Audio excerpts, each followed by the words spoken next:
अब क्योंकि आप अवेकन्ड हैं तो आपकी इंट्यूशन पावर बढ़ चुकी है। सिचुएशन को एनालाइज करने का जो परसेंटेज है वो आपका ज्यादा बढ़ गया है। आप वो इंसान बन गए कि आपको आपके सामने चल रही सिचुएशन के पीछे की बिग पिक्चर साफ साफ दिखाई देने लग जाती। सिचुएशंस को एनालाइज करने का आपका ऐसा स्टेट ऑफ माइंड बन चुका था कि दूरगामी चीजें भी आपको नजदीक में नजर आने लग जाती। ऐसी कोई घटना जिसका भविष्य में होना पक्का है, उसके भविष्य में घटने की संभावना को आप बहुत पहले ही जान लेते। कभी कभी ये चीजें इतनी सटीक भी हो जाया करती कि आपके भविष्य में जो होने वाला है आप उसको अपने सपने में ही देख लेते। इवन आपसे जुड़े लोगों से रिलेटेड कुछ संभावित घटनाएं भी आप अपने सपने में देखने लग पड़े। तो ये सब कुछ जो आपके साथ होने लगा ना, यह ऐसे ही आपके साथ नहीं होने लग गया, यहाँ तक आपको पहुंचाया गया। आपको यहाँ तक पहुंचाने के लिए बकायदा एक डिवाइन प्लान तैयार किया गया।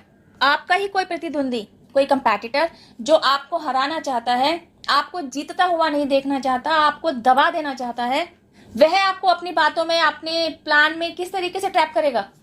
आपका हितैषी बनकर, आपका विश्वास जीतकर, आपकी सहानुभूति पाकर आपको चारों खाने चित कर देगा। लेकिन डिवाइन प्लान के तहत इस तरीके से काम नहीं किया जाता। डिवाइन प्लान में इसके उलट ही काम करने का तरीका है। आपके प्रतिद्वंदी द्वारा, आपसे जेलस रखने वाला, आपके हेटर द्वारा जो प्लान तैयार किया जाता है उसके तहत आपसे मीठा मीठा बोलकर आपको फंसाया जाता है और फिर आपके ऊपर वार किया जाता है। डिवाइन प्लान के तहत आप पर वार पहले किया जाता है, आपको अकेला कर दिया जाता है और तब आपको संभाला जाता है, प्यार दुलार दिया जाता है। जिस तरह एक चोट लगे हुए बच्चे को प्यार से पुचकार कर संभाला जाता है, उसका रोना चुप कराया जाता है और फिर उसकी चोट पर मरहम लगाया जाता है। डिवाइन प्लान के तहत भी यही सब कुछ किया जाता है। पहले आपको चोट दी जाती है। यह चोट न केवल मानसिक लेवल की होती है, इमोशनल लेवल की होती है, फिजिकल लेवल की भी होती है। तो पहले आपको चोट दी जाती है, फिर आपका रोना धोना चुप करवाया जाता है, आपको दुलार प्यार दिया जाता है, आपको संभाला जाता है, फिर आपको हीलिंग प्रोसेस में डाला जाता है ताकि आप उस चोट के कारण होने वाले पेन से खुद को ओवरकम कर सकें। और जब आप हील्ड हो चुके होते हैं तब आपको समझाया जाता है कि वह चोट क्यों और किस कारण आपको लगी। आपकी आंखें खोली जाती हैं कि आपको चोट लगने के पीछे का कारण सामने वाले बंदे द्वारा आप पर किया गया घात था या आपकी खुद की नासमझी थी जिसकी वजह से आपको चोट लगी और आपने पेन फेस किया। हीलिंग प्रोसेस से गो थ्रू होते होते आपने खुद को पेन फ्री कर लिया होता है और जब ईश्वर द्वारा आपकी आंखें खोल दी जाती हैं तो आपको आपकी गलती का भी एहसास हो चुका होता है।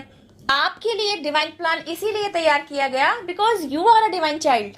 जब आप अनअवेकन्ड थे, सिचुएशंस को एनालाइज करने में सक्षम नहीं थे, तब आप क्या करते थे? अपना रिएक्शन जल्दी से दे दिया करते थे, कहीं कहीं पर ओवर रिएक्ट कर दिया करते थे, जिससे क्या होता था, आपकी बातों का, आपके शब्दों का उल्टा ही एक्सप्रेशन पड़ रहा होता था। आप जिस पर्सपेक्टिव से अपनी बात को कहना चाहते थे, समझाना चाहते थे, सामने वाला आपके उस पर्सपेक्टिव को समझ ही नहीं पा रहा होता था। इससे क्या होता था, आप दोनों के बीच बातें सुलझने की बजाय और उलझती चली जाती थी। आपके बीच की दूरी घटने की बजाय और बढ़ती चली जाती थी। और ऐसे में अगर कोई थर्ड पर्सन जो आपके प्रति जेलस की भावना रखता हो, आपका हेटर हो, वह आकर अपना कोई रोल प्ले कर जाए तो आप दोनों के बीच जो आपसी मतभेद सुलझाया जा सकता था, उसके सुलझने की सारी संभावनाओं को खत्म कर दिया जाता था।